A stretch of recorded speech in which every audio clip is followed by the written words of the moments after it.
Okay, we could just wait, even for a brother. Yeah, brother walking as well. They're just like, they're like going fast. I know, That's yeah. the thing. It's not like some elderly folks just like, Hey, Connor. hey, Nick. How's it going? Pretty good, man. How about you? Good. Nice. I have a question for you. What's up? What's Neighbours and Nations? Why? What and why Yeah. is Neighbours and Nations? Well, Neighbours and Nations, my friend, is a traveling team based out of Youth with a Mission Harpenden that goes around to communities of young people all across the nation of England and the United Kingdom, calling people to live all in for Jesus, giving themselves wholeheartedly to the story of the gospel and the command to make disciples of all nations, whether they are reaching the nations of the earth or their neighborhoods. That's Neighbours and Nations. Simple as. So, it's just a group of us hop in a van and we visit local Christian communities to empower, equip, and evangelize, is what I'm hearing. So simple. It's that simple. So it's That like, simple. why do we do it? Like, why do we have people dedicating and being missionaries to do something so simple that you could kind of just do in your free time if you wanted? That's a great question. Well, I think every single one of us, we have experienced Jesus in a way that has transformed our lives, has provoked something within us that has caused us to go and to live wholeheartedly for Him. So obviously you and I, we don't have the British accent. Not yet. Not yet. We're working on it. Yeah. Neither of us are from here. No. Yeah, why are we in the UK? It's a great question. I can't speak for you. Yeah. How will you speak for you? For me, Why are you personally here, Connor Dahl, doing something so simple in another country that you could probably do in America, but you chose to sacrifice everything to be here? yeah. Like, why? Well, when I was a young person, when I was like 15 or 16, I began to experience Jesus in a way that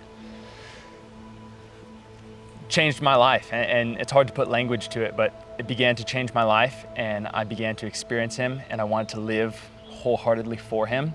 And that started to impact my relationships. That started to impact the way I saw the world, saw myself, saw what I wanted to do with my life. Yeah. I became a full-time missionary with Youth with a Mission. And very simply, I heard God call me to come here. And I began to read about the stories of the generations of young people from England and the United Kingdom that were impacted by the gospel and then took the gospel to the ends of the earth. And I began to pray the prayer like, Lord, would you do it again in our day? And that sort of prayer that I repeatedly prayed, like, started to stir something within me that caused me to go, you know what, I want to go and be a part of that. And then obviously that's by the leading of the Holy Spirit.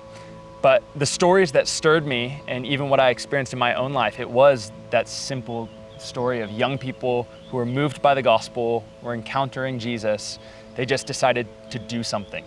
Like, most of the history, you know, changers, they were just average people like you and I who encountered Jesus and then did something with it. So that's what we're all doing. None of us are like extraordinary, super well-equipped people, but we have all experienced Jesus and decided to go do something with it. Yeah. And that's what happened to me. I mean, that's what happened to me too. I think the common denominator is, honestly, it's not like we have a special revelation of something new, but we all just said yes and followed through with the yes instead of just making something, oh, this would be cool, versus, no, I'm gonna actually take the steps to make something like this happen, where specifically what we're doing doesn't only work in the UK. Yeah. Like, we're just doing the Great Commission in the UK. Yeah.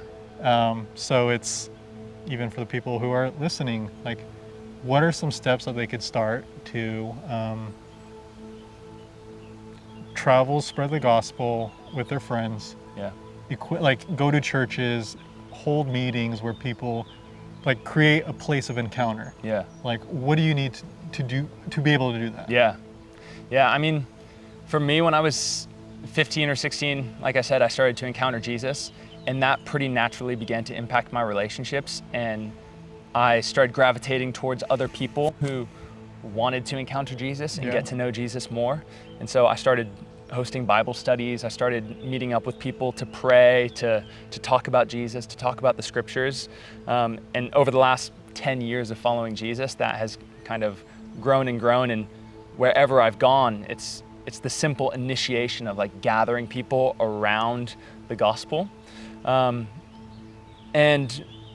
I don't know, I just feel like it really is so simple. Like, start to encounter Jesus for yourself, like stir a hunger in your own heart for Jesus, and then start to talk to your friends about it. Yeah. Like, find out the other ones in your life who are excited about Jesus, who want to live wholeheartedly for him.